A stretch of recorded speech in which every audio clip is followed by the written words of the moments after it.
scientifiques, on retrouve souvent une altération significative de la sexualité chez les femmes qui sont atteintes d'endométriose, mais également de son ou sa partenaire. Et je crois qu'il est important de s'intéresser à la sexualité chez les femmes qui ont une endométriose, d'en discuter avec les médecins qui suivent les patientes. L'endométriose ne rime pas avec peu ou pas de sexualité. Il y a des femmes qui ont une endométriose et une sexualité parfaitement épanouie. Néanmoins, les femmes qui rencontrent des difficultés nécessitent d'être bien suivies et bien prises en charge avec les professionnels de santé qui les accompagnent. Non, la douleur pendant les rapports sexuels n'est pas systématique. Une des caractéristiques principales de l'endométriose, c'est l'hétérogénéité. Hétérogénéité, ça veut dire qu'il y a plein de lésions différentes, il y a plein de manifestations différentes des symptômes et cette hétérogénéité explique parfaitement pourquoi certaines femmes n'ont aucun symptôme pendant les rapports sexuels et d'autres femmes peuvent rencontrer des douleurs pendant les rapports sexuels. Il paraît particulièrement important que les femmes qui souffrent pendant les rapports sexuels puissent en discuter avec les professionnels de santé afin de mettre en place les approches et les thérapeutiques qui permettent de les soulager du mieux qu'on puisse. Non, l'endométriose ne rend pas stérile. D'ailleurs, il faut éviter de parler de stérilité. On parle plutôt d'infertilité. Là aussi, l'endométriose n'est pas synonyme d'infertilité. Il y a beaucoup de femmes, probablement la vaste majorité des femmes qui ont une endométriose, qui vont concevoir sans aucune difficulté. Les médecins, à l'heure actuelle, ne sont pratiquement pas capables de prédire quelles sont les femmes qui vont rencontrer des difficultés pour concevoir dans un contexte d'endométriose. Donc il est important d'être rassuré. Néanmoins, certaines femmes avec une endométriose vont avoir des difficultés pour concevoir.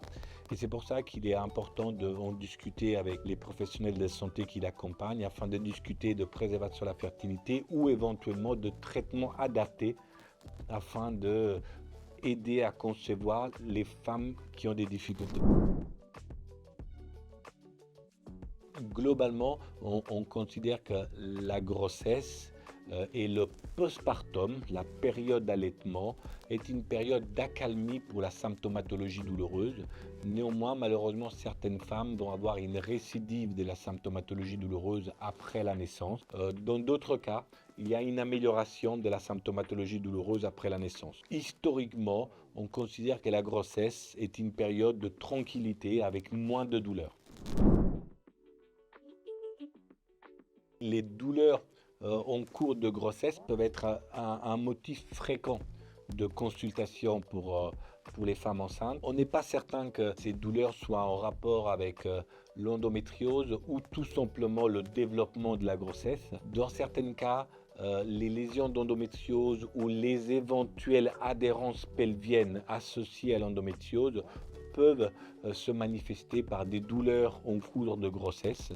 Néanmoins, le déroulement des grossesses chez les femmes qui ont une endométriose est très proche de celui de la population générale des femmes sans endométriose, le plus souvent.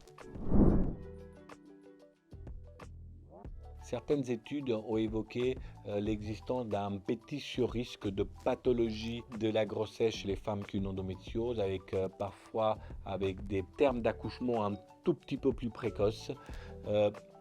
Les études sont controversées et on estime que globalement la grossesse se déroule presque de façon identique que les femmes sans endométriose et qu'il n'est pas nécessaire de mettre en place des surveillances spécifiques en cas d'endométriose.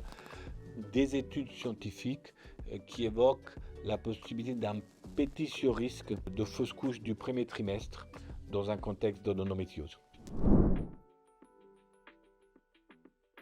Oui, la grossesse est considérée comme une période d'accalmie, une diminution de la symptomatologie douloureuse. Malheureusement, certaines femmes vont avoir une reprise évolutive des douleurs après la naissance. On pense que les femmes qui étaient très symptomatiques, douloureuses avant la grossesse, peuvent avoir un réel bénéfice à mettre en place un traitement hormonal après la grossesse afin d'éviter la reprise de la symptomatologie douloureuse. Évidemment, cela s'applique surtout aux femmes qui n'ont pas de désir de concevoir un nouveau après la grossesse. Alors, le dépistage précoce est un point important.